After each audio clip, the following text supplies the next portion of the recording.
Hello, I don't typically start out my videos with no makeup. Well, I'm going to do that a lot. But I don't typically start out my videos sitting in my kitchen from my computer's camera. But I forgot to include an intro in this video, so here you go. Here's my intro. Sorry, I'll do better next time. Okay guys, so we're gonna go ahead and we're going to do our makeup now. And I'm also going to insert a clip of me kind of trimming and shaping my brows because that was something that I did today. So that's what we're gonna do. Okay, so I'm going to use my MAC Prep and Prime 24-Hour Extend Eye Base as per usual because this is my favorite eyeshadow primer, especially with ColourPop Super Shock shadows. I'm just saying, those work so incredibly well over this primer. This primer is kind of a hydrating primer in my opinion. Like, it doesn't ever feel very drying, and I know I have several primers that do have that drying feel, and this one feels very moisturizing to my eyelid area, which is kind of a weird thing, but like I have really dry skin, so I really pay attention to that. So I'm going to quickly do my brows. So I'm going to insert the footage of me trimming and shaping my brows now. Okay, so I wasn't actually going to film this, but we're doing it. So first of all, I'm going to tweeze my brows, which is a painful process for me. I never get my brows waxed, ever. Like, seriously, ever. And I just like to tweeze them. So, ow. That is what we're gonna do. Also, side note, never make the mistake of over tweezing your brows because it is not fun. Side note, please ignore my feisty chihuahua in the background who thinks he is going to fight the neighbors. The next step in my brow journey after I'm looking red and crusty and awful is to take a spoolie, which I'm gonna use this one that's on the back of this Anastasia brow definer. And what I do is I brush my brows up, and I don't brush back here up, I just brush this front part up. And I kind of watch how they fall when I do that. And then you can really kind of see the scragglers. So I'll like pull it up to where I want my brows to sit, which would be about right here. And I will just take my brow scissors and I trim them. Also, you just have to be careful when you're doing this and make sure you're not selling yourself too short, because otherwise your brows will be far too short.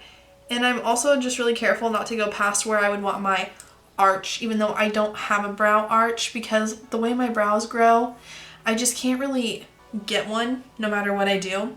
So I just kind of like pretend that I have one. But then I just make sure and I double check that my brows are where I want them to be. I might just trim a hair here and there.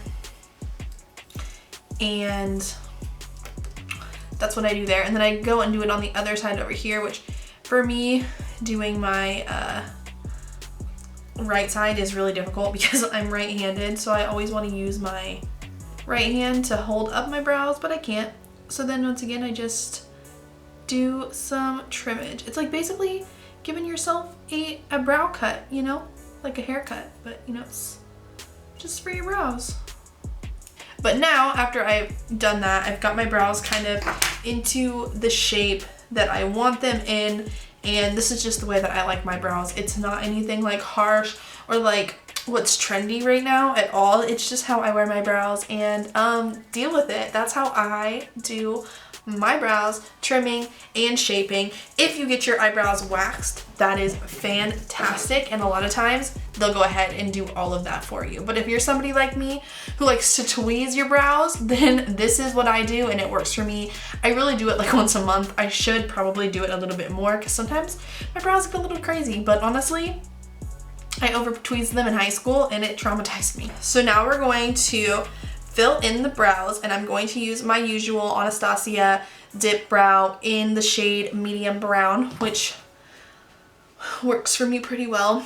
Okay, so I'm seeing spots because I keep looking at my ring light and it's painful.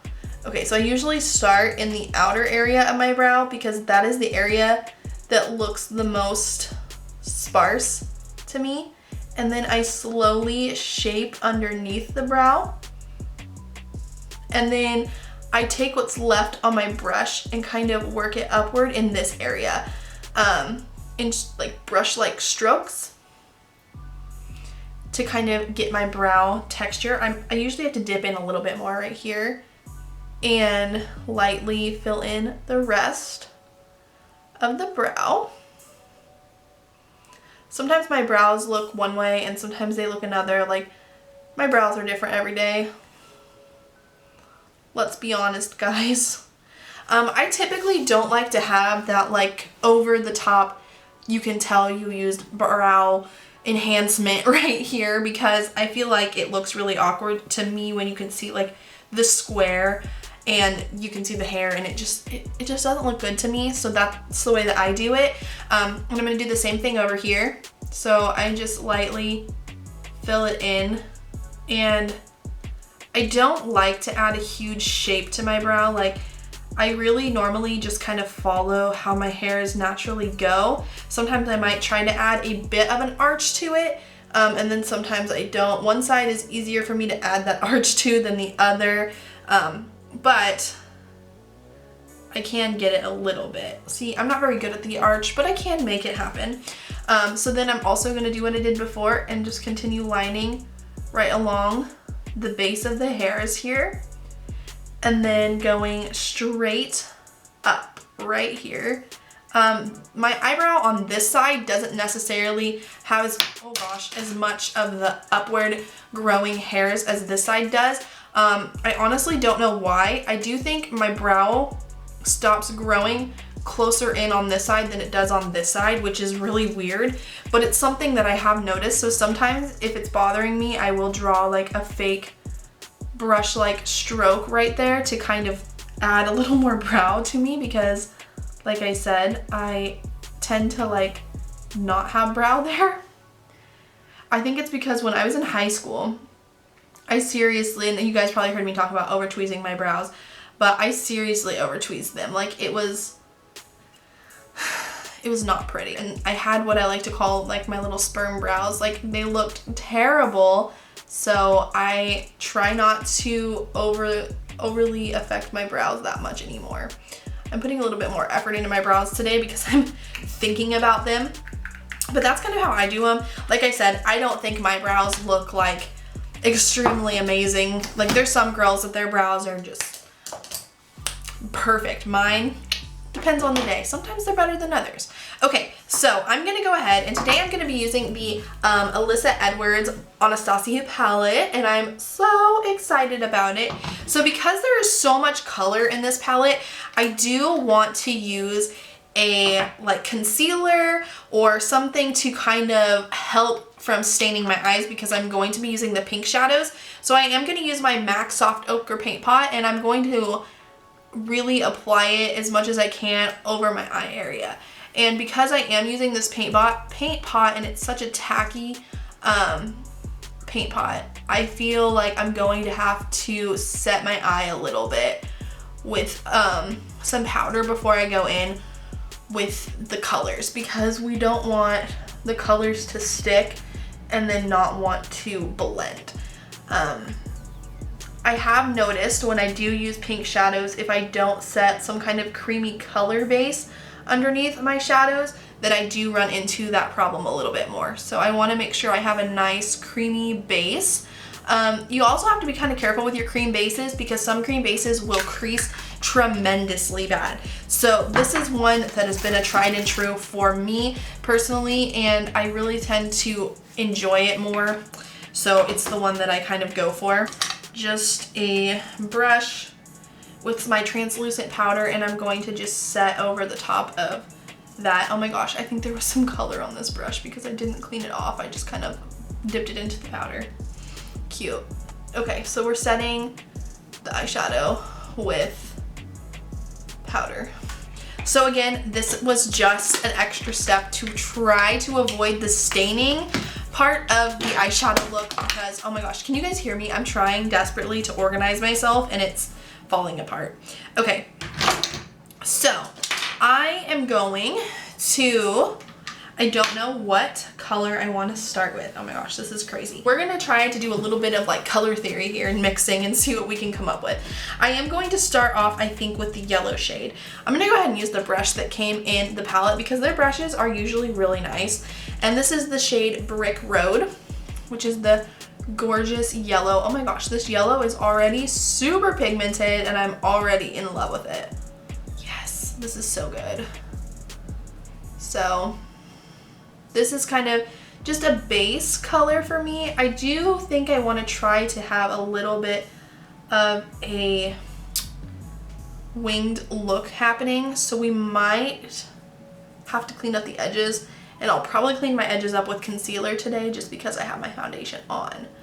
So I'm really excited to use all this color. I love that there's been 2 colorful palettes that have come out, and I am going to film like a comparison of the Riviera palette versus the Alyssa Edwards palette, so that you can compare it if you're interested in just one colorful palette to see kind of which one's for you. I think the next shade that I'm gonna go in with is the shade Texas Made, which is that bright pink shade. And this pink shade, I can already tell is going, oh my gosh, to be super pigmented. Yep,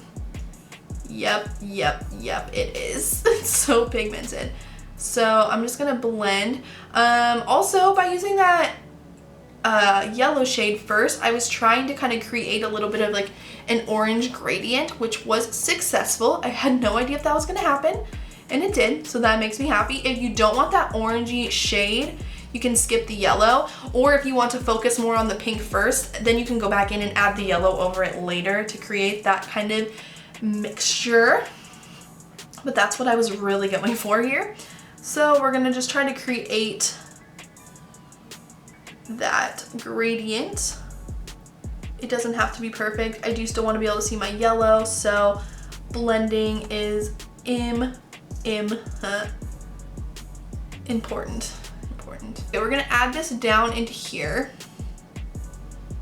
just a smidge, because I really want that pink on my eye area. So I'm adding it down into that outer, like creating kind of an outer V and putting it really into the outer third to outer half of my eye. It doesn't have to be perfect, but that's kind of what I'm going for. And I'm going back over it several times just so I can really get the pigmentation that I want and blend it out as good as I want. The pink and the yellow mixed together definitely gives you that orangey glow. In case you were wondering, it does a good job. Okay, so now I think what I'm gonna do is I'm gonna cut my crease first. So I need to find my concealer that I cut my crease with. Here it is, it's over here. Okay, and then I need to find my concealer brush. It's here. So I'm going to put some concealer on this concealer brush here. And I like to use my Tarte Shape Tape concealer for cutting my crease. It's my favorite. So I'm gonna go in and you really need to be familiar with where your eye crease is. And I want to follow where my eye creases and then blend it out and down. And then really just kind of make sure that it's dry, because I tend to forget to make sure my crease is dry before I open my eye and then I ruin my cut crease. So try to allow some dry time on your crease area. So now I'm going to use the purple shade, and I'm going to use this brush. I typically use with shimmer shades, but I'm gonna try to use it with a matte shade and see what happens. So we're gonna use Unicorn Tree, which is right here, and it's kind of like a purpley shade. And I'm going to apply that into the inner portion of my eye here. And I really want to get it into that cut crease area. And then I'm gonna leave the middle of my eye alone for a second here. This purpley shade is doing a pretty good job of applying with this brush, which like I said, I don't usually use matte shades with this brush, but this brush really is a good one for when I do cut creases because it kind of just follows the line that I had just drawn. This is, in case you're wondering, I didn't tell you, it's a MAC 242. Then I'm going to go in with a different brush. I needed my medium shader brush, and I'm gonna take the shade Brick Road, which is that yellow shade, and I'm going to start to apply it here. And for right now, things are gonna get a little messy, and we're gonna go back in and we're gonna do a lot of blending so that the messiness kind of goes away and it looks more of a like gradient look. So going in with the messiness of the shade. This brush is not doing the best job of applying this product. It's making it come on really, really powdery with this brush. I don't really like the way that brush just did that at all. Brush was not impressive. Okay, so I'm gonna go in with that same purple shade again and kind of blend it out with that same brush that we used earlier. So going back into the shade Brick Road, I'm going to apply it lightly. So just bring a little bit more of that yellow back to life. Just what we needed. And then I'm going to take a brush that has a mixture of the yellow and the purple on it. And I'm going to kind of blend into it a little bit. That made things so muddy looking. Okay, so I'm just really kind of using this brush as a blending. And then I'm gonna go back in one more time with the yellow because I feel like I'm losing it a lot. So this is my first time using the palette, and I love coming on live, and not live, but coming on and doing kind of like a first impression with using the palette every single time I get a new product like this, just because I feel like it's more raw and real and shows you kind of like the struggles that I went through when trying to apply this product. Okay, so I'm gonna go back into that pink shade, into that outer corner here, and really make sure that we're picking it back up.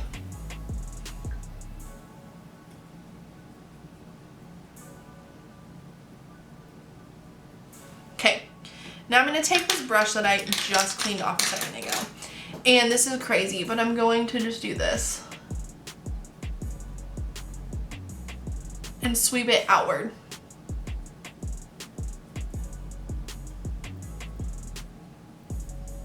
Like, I changed my whole perspective on how I wanted to do it, and I just want it to kind of like blend together in the middle for like a little bit of a transition blend situation. I'm going to take the yellow shade, which is once again Brick Road, and I'm going to apply it under my eye area.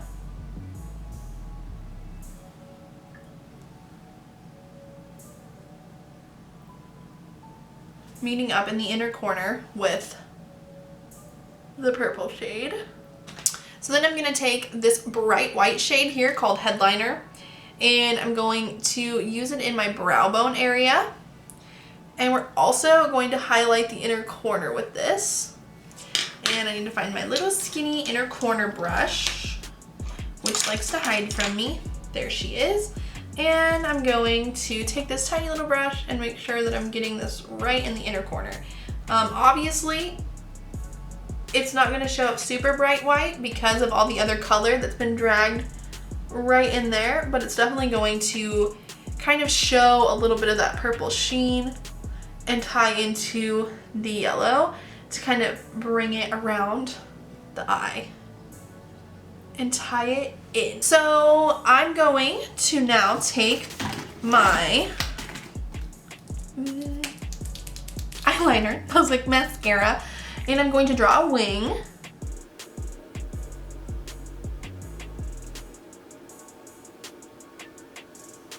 And I really don't have a white eyeliner.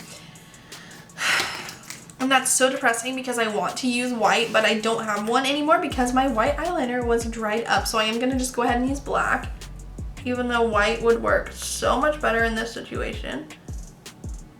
But it's fine. It actually pains me to put black eyeliner on right now because I want white so bad. Okay, so then I'm going to apply my mascara, which is the Man Eater mascara from Tarte. So obviously this color combination I did, the yellow did not keep a very vibrant yellow shade. It kind of went towards more of an orange because of the pink, which is to be expected. And I did a lot of blending with it. If you want it to be more of a stark yellow, you're definitely not going to want to blend it like I did into a pink color because it will make it very orangey. And that's what I was wanting. I was wanting orange, so it worked out. If you're wanting yellow, don't blend it like I did. So I need to put on fake lashes, and I realized that I have a pair that I was gonna put on and I didn't bring them in here with me, so I'm gonna go grab them real quick and I will be right back. Okay, so I quickly threw on my lashes. These are just the Ardell wispy lashes. They're my favorite and they're affordable and I love them, so that is what I genuinely, or generally, not genuinely, but generally go to when it comes to getting new lashes. Okay, so now I'm gonna go ahead and apply my face products, which is this guy and me have been friends forever. This is my Too Faced Chocolate Soleil Bronzer. This is seriously like the first edition packaging of the Chocolate Soleil Bronzer. Honestly, if I eventually hit pan on this, I'm probably gonna keep this product as like a hall of fame of makeup because I've been using this bronzer all the time, trying to hit pan on this bad boy. I've had it since like 2012, 2011, and it's still just going strong. This is circa the time period where they didn't have other shades of this, and it was just the Chocolate Soleil Bronzer. I'm probably going to use it up and then be really sad when I repurchase it because it's not going to be anything like the old, because that's what always happens. I'm going to use my MAC Warm Soul blush. With the eyes being as crazy as they are and bright, I definitely don't want to take away from that at all with my blush. So I want my blush to be pretty natural looking and not super harsh, which can happen with blush. I used to be somebody that wanted to wear a bright red blush all the time, and I don't know why, and it was a bad phase in my life, and we're just not gonna go back to that phase ever again. Okay, so for my highlight, which I just saw, you guys should see my table right now. I have everything laid out that I've been working on, and it's insane. I'm going to use my Too Faced Love Light Blinded by the Light Prismatic Highlighter. I've been using this a lot lately. I used it all the time when I was back in cosmetology school. I used it as like my go-to everyday highlighter. It was the bomb, and I still love it. And it gives me the blinding light that I like to see, especially during the summertime when I've got a nice tan going. This is probably as good as my tan's gonna get this year, but we work with it. Okay, so then I'm going to do my lip color, and this might be too much, but we're extra today. So this is the Makeup Geek Clumsy Iconic Lipstick. Oh yeah.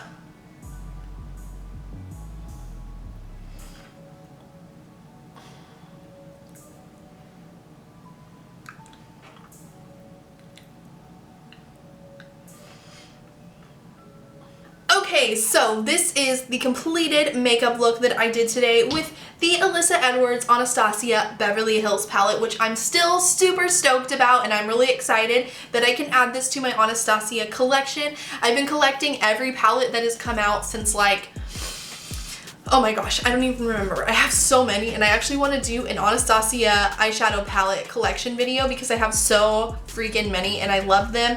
And I don't even care if they're similar because I've heard a lot of people saying that they think these are too similar. For me, this is like my perfect summer combination, and I'm so glad that I have it because I can do bright looks with it all the time, and I can feel good about it and happy with it. And I'm gonna do a comparison video here really soon, so be on the lookout for that. So thank you guys for hanging out with me today and letting me put this makeup on and be bright and fun and sassy. And also, I got my hair cut yesterday, and so I'm feeling pretty good about it, and it's making me feel even more sassy. So hope you guys enjoy the whole look, including my haircut. So I will talk to all of you guys in my next video. Bye guys.